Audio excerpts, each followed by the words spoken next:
जी ने चार प्रलय का वर्णन किया कि चार प्रकार के प्रलय होते हैं। तो जो नित्य प्रलय, नैमित्तिक प्रलय, प्राकृतिक प्रलय और आत्यंतिक प्रलय। नित्य प्रलय तो हम सुसुप्ति में जाते हैं, प्रतिदिन प्रलय करते हैं, हर दिन सृष्टि करते हैं, हर दिन संहार करते हैं, दिन भर सृष्टि करते रहते हैं, दिन भर और स्वप्न अवस्था में, जागृत अवस्था में सृष्टि चलती है। सुसुप्ति में जैसे गए संहार हो गया, अगला दिन चालू हुआ सृष्टि हो गया, संहार हो गया, तो नित्य प्रलय कहलाता है। नैमित्तिक प्रलय कहते हैं, नैमित्तिक प्रलय ब्रह्मा जी का एक दिन, चारों युग, सतयुग, त्रेता युग, द्वापर युग, कलयुग, एक चारों युग 1,000 बार घूम जाते हैं, तब ब्रह्मा जी का एक दिन समाप्त हो जाता है। तब यहाँ के पृथ्वी लोक की सारी प्रजा नष्ट हो जाती है, पृथ्वी जलमय हो जाती है, ब्रह्म लोक के प्राणी बचे रहते हैं और ब्रह्मा जी सो जाते हैं। तो ये नैमित्तिक प्रलय हो जाते हैं। और प्राकृतिक प्रलय पंचभूतों का लय हो जाता है, उसमें ब्रह्मा जी का लय हो जाता है, सारी सृष्टि समाप्त हो जाती है। और आत्यंतिक प्रलय ज्ञान के द्वारा ही होता है, ज्ञान के द्वारा ही उसका नाश हो जाता है। जिसको ज्ञान नहीं हुआ उसका नाश, उसके लिए सृष्टि बनी रहती है, जिसको ज्ञान हो गया उसके लिए सृष्टि समाप्त हो जाती है। इस प्रकार से चार प्रलय का वर्णन कर दिया। अब है कहते हैं भगवान जो सुखदेव मुनि राजा परीक्षित को अंतिम उपदेश करते हैं। तो अंतिम उपदेश कौन है कि श्रीमद् भागवत महापुराण का मुख्य विषय कौन है? परमात्मा ही है। भगवान की कथाओं के माध्यम से कहते हैं परमात्मा की प्राप्ति कराना है। भगवान श्री कृष्ण का चिंतन कराते कराते, राम का चिंतन कराते कराते, राम का उपदेश करते करते, भक्ति के माध्यम से, कर्म के माध्यम से, उपासना के माध्यम से अंतःकरण की शुद्धि हो जाती है, अंतःकरण शुद्धि के माध्यम से ज्ञान की प्राप्ति, ज्ञान के द्वारा आत्मा की प्राप्ति। तो किसी न किसी प्रकार से ज्ञान की प्राप्ति हो जाए और ज्ञान के माध्यम से मोक्ष फल की प्राप्ति हो जाती है। इसलिए अंतिम उपदेश निर्णायक है कि श्रीमद् भागवत महापुराण का मुख्य तात्पर्य किसमें है कि मात्र कथा सुनाने में ही तात्पर्य है भागवत का, अथवा आत्मा कल्याण करने का विषय है। आत्मा कल्याण करने के लिए भागवत सुनना चाहिए अथवा मनोरंजन के लिए भागवत सुनना चाहिए? कहते आत्म कल्याण करने के लिए ही भागवत सुनना चाहिए। इसलिए सुखदेव मुनि राजा परीक्षित को अंतिम उपदेश करते हैं। तो यहाँ पर कहते हैं तम तो राजन मरिष्येति पशु बुद्धि मिमाम जहि न जाता प्राग भूतोद्या देवत्वम न नंक्षसि। हे राजन, तुम पशु बुद्धि छोड़ दो कि मैं मरूंगा। ये पशु बुद्धि है कि मैं मरने वाला हूँ, मैं जन्मने वाला हूँ, ये पशु बुद्धि है, इसको तुम त्याग दो। तुम पहले नहीं थे ऐसी बात नहीं है, और शरीर के नष्ट हो जाने के पश्चात तुम नहीं रहोगे ऐसी बात भी नहीं है। अर्थात शरीर के उत्पत्ति होने से पहले भी तुम थे और शरीर के नष्ट हो जाने के बाद भी तुम रहोगे। तो जैसे कहते हैं स्वप्ने ही यथा शिरच्छेदम पंचत्वाद्यात्मना स्वयं यस्मात् पश्यति देहस्य तथा आत्मा है जो मरहा। कहते हैं कोई व्यक्ति है स्वप्न देख रहा है, तो स्वप्न अवस्था में व्यक्ति देख लेता है कि मैं मर गया हूँ और फिर मेरे परिवार वाले मेरे शरीर को अग्नि में जला रहे हैं। तो जो मर गया है वो देख ही रहा है अपने शरीर को, मेरे परिवार वाले अग्नि शमशान घाट में ले गए हैं और वहां पर मेरे को जला दिया। तो जो शरीर देख रहा है वो आत्मा है और जो जल रहा है वो तो नष्ट होने वाला है।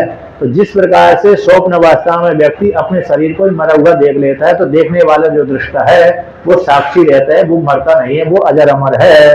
शरीर के नष्ट होने पर आत्मा मरती नहीं है, शरीर के उत्पन्न होने पर आत्मा उत्पन्न नहीं होती, शरीर के नष्ट हो जाने पर आत्मा उत्पन्न नहीं होती, मरती भी नहीं, उत्पन्न नहीं होते।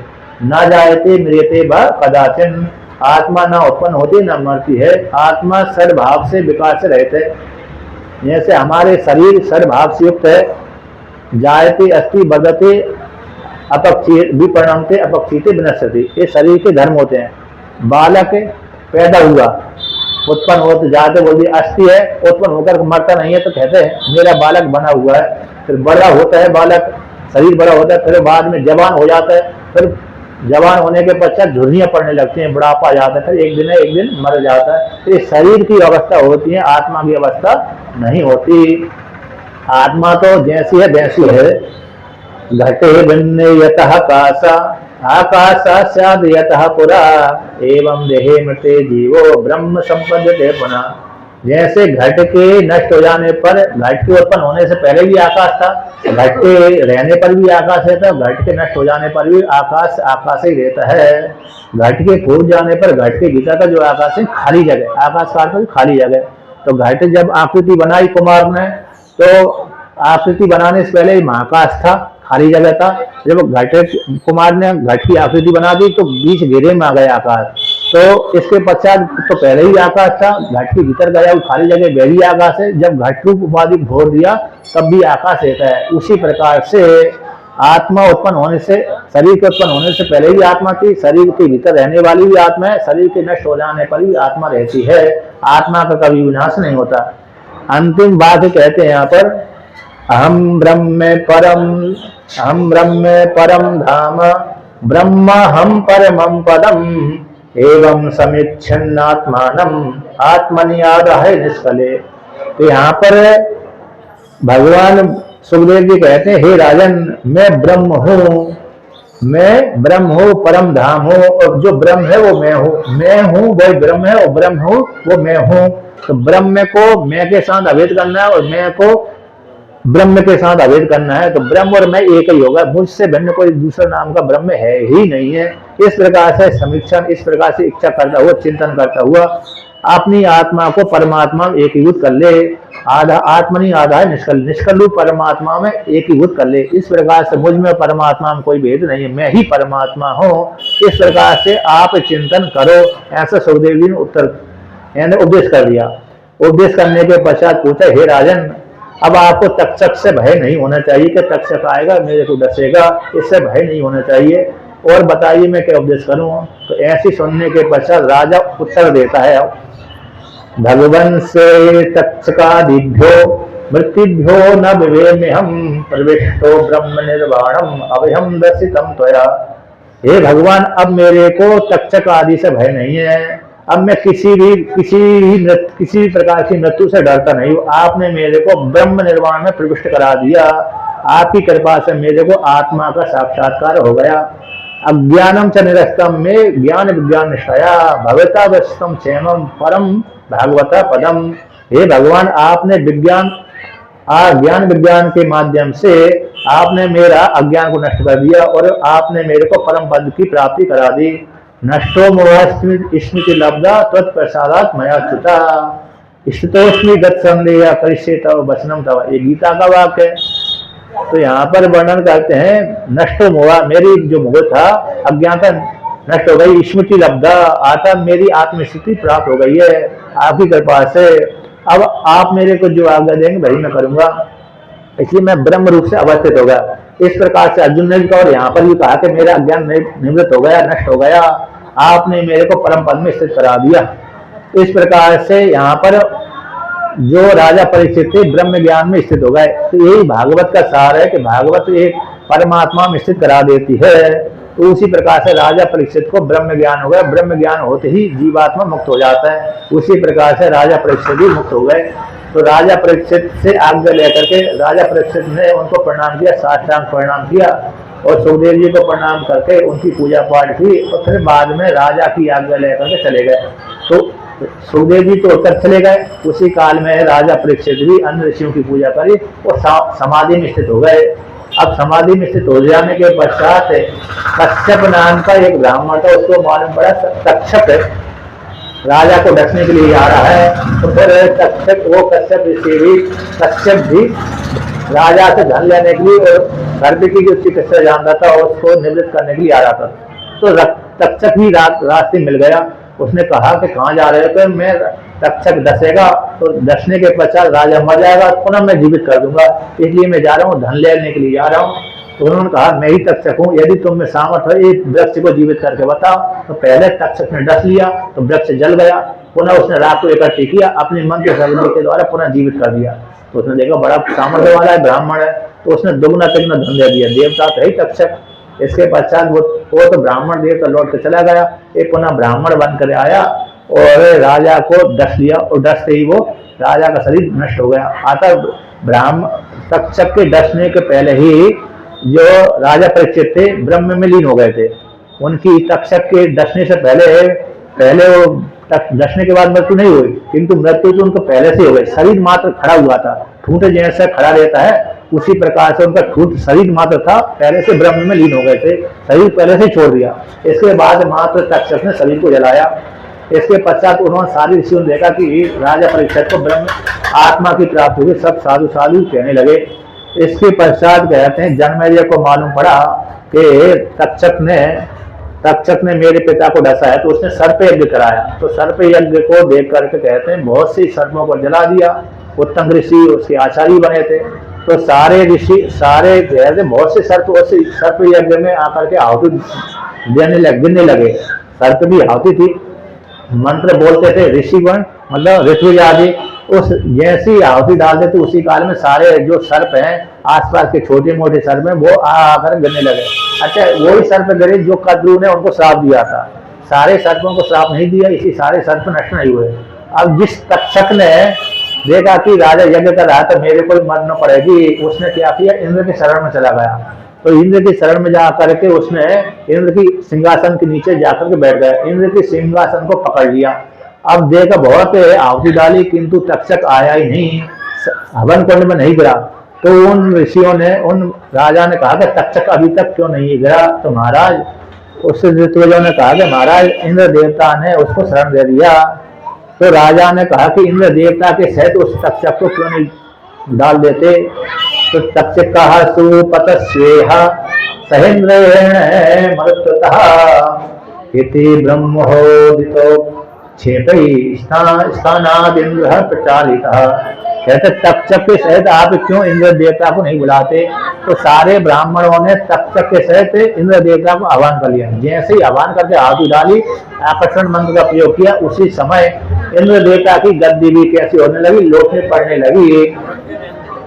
तो इसके पश्चात कहते हैं जब इस प्रकार से इंद्र देवता की भी सिंहासन वहां पर उलटने पड़ने लगी, तो यहाँ पर कहते हैं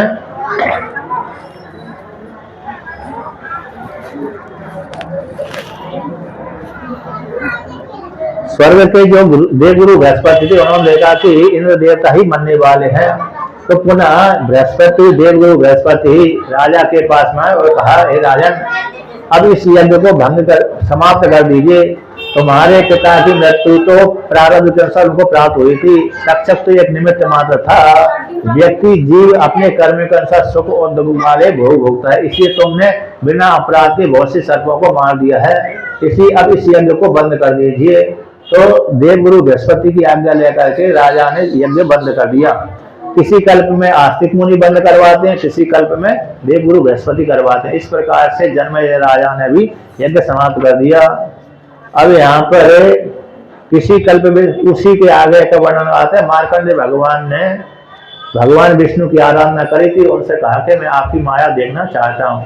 तो उसी काल में भगवान श्री कृष्ण ने, भगवान विष्णु ने अपनी माया का दर्शन कराया। एक काल विशेष में मार्कंडेय भगवान अपने पास में बैठे हुए, आश्रम में बैठे हुए थे और भगवान ने पहले उनको वरदान दे दिया था कि मैं अपनी माया का दर्शन कराऊंगा, आपकी माया देखना चाहता हूँ।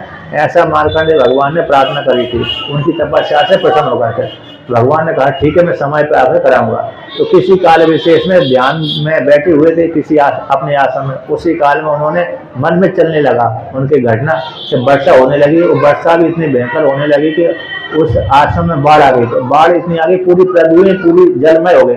तो उस पृथ्वी के कारण उस पूरी पृथ्वी जलमय देखने लगी। तो कभी एक लोग इधर जाते थे, कभी उधर जाते थे, कभी उधर जाते। कई हजार वर्षों तक वो हिलोर में घूमते रहे। वो भी अब स्वयं को छोड़ करके जल ही जल दिखता था।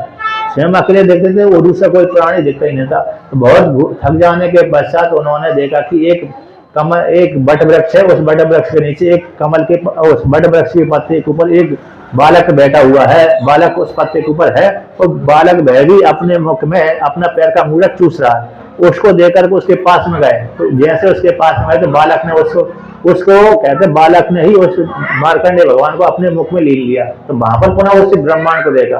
फिर बाद में जब थोड़ा भयभीत से हो गए तो फिर शांत हो गए। पूरी माया देखने के पश्चात फिर शांत हुए तो देखा मैं तो आश्रम में बैठा हुआ हूँ, ना तो कोई पिल्ला हुई, ना कुछ हुआ, ना कोई कुछ है। तो भगवान की माया को उन्होंने दर्शन किया। फिर बाद में मार्कंडेय भगवान जब तपस्या करते थे उसी काल में भगवान शिव जी आए और शिव जी ने उनको अजर अमर होने का वरदान आता 14 जन्मों का, 14 दिनों का। ब्रह्मा जी के 14 दिनों का किसी कल्प में 7 दिनों के लिए अजर अमर होने का वरदान दिया था। इस प्रकार से मार्कंडेय भगवान को भगवान विष्णु ने एक कल्प में भगवान विष्णु ने मार्कंडेय भगवान को चिरंजीवी होने का वरदान दिया। एक कल्प में भगवान ब्रह्मा जी ने मार्कंडेय भगवान को चिरंजीवी होने का वरदान दिया। एक कल्प में भगवान शिव जी ने दिया। ब्रह्मा विष्णु महेश ने ही अलग अलग कल्पों में अलग अलग मार्कंडेय भगवान को चिरंजीवी होने का वरदान दिया। अलग अलग मार्कंडेय भगवान को, एक ही मार्कंडेय भगवान को नहीं, अलग अलग मार्कंडेय भगवान को अलग अलग कल्पों में अलग अलग तीनों ने अजर अमर होने का सात, किसी ने 7 जन्म 7 दिनों का, किसी ने 12 दिनों का, किसी ने 14 दिनों का दिया। तो इस प्रकार से अब अगला कहते हैं, एक मंत्र में पाठ करता हूं, अगली उसी को आप दोहराना। नाम संकीर्तनम यस्य सर्व पापे प्रणाशनम प्रणामो दुख शमनास्य तम नमामि हरिम परम। ये अंतिम श्लोक है भागवत महापुराण का। कहते भगवान जिस परमात्मा के नाम संकीर्तन के, जो नाम का संकीर्तन है वह सारे पापों को नाश करने वाला है और भगवान के प्रणाम करने से सारे दुख निवृत्त हो जाते हैं। ऐसे परमात्मा को मैं प्रणाम करता हूँ। अब आप दोबारा इस श्लोक को मैं बोलता हूँ, आधा आधा उच्चारण कर लेना है। नाम संकीर्तनम यस्य सर्व पापे प्रणाशनम प्रणामो दुख शमनस्य तम नमामि हरिम परम। नाम संकीर्तनम यस्य सर्व पापे प्रणाशनम प्रणामो दुख शमनस्य तम नमामि हरिम परम। ओम शांति शांति शांति। थोड़े कीर्तन कर लीजिए।